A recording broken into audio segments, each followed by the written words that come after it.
Obj. 4. Further, we find other divisions of pride. For Anselm, Edmer, de Similit. 22, Sequentia.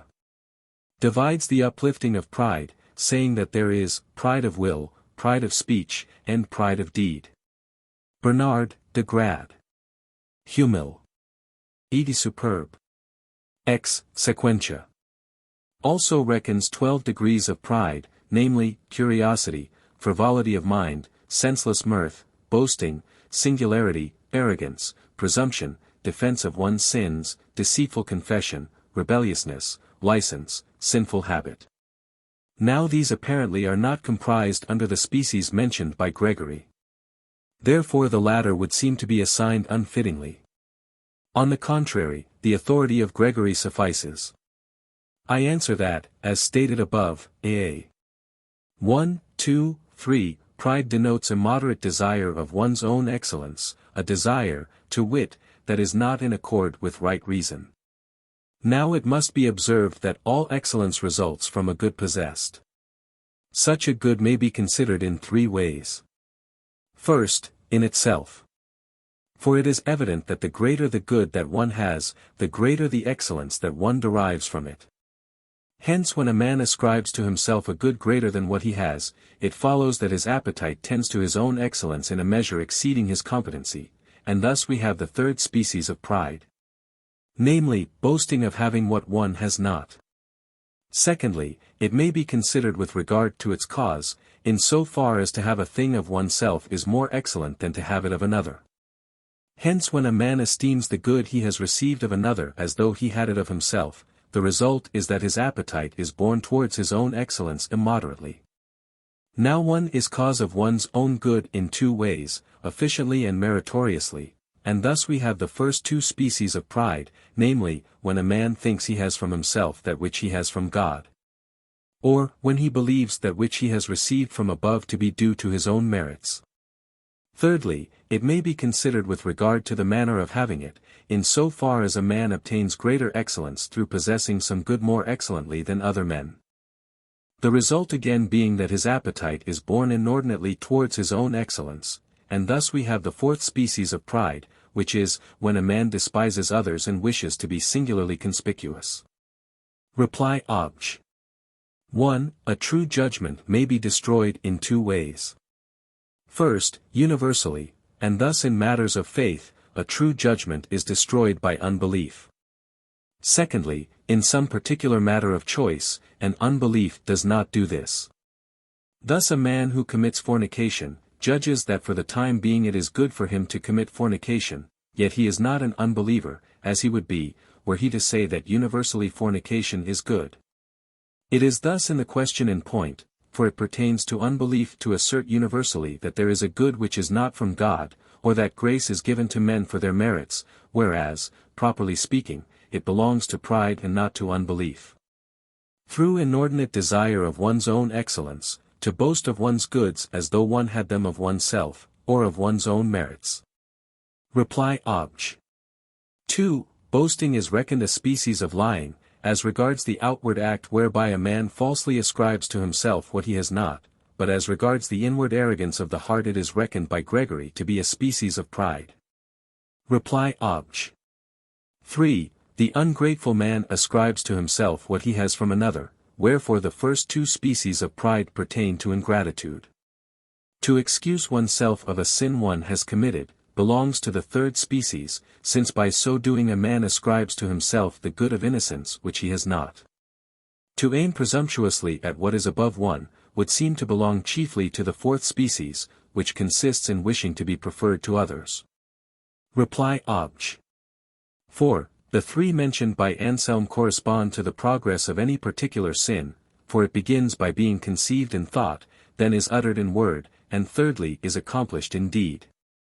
The 12 degrees mentioned by Bernard are reckoned by way of opposition to the 12 degrees of humility, of which we have spoken above, 161 Quetzales, 6.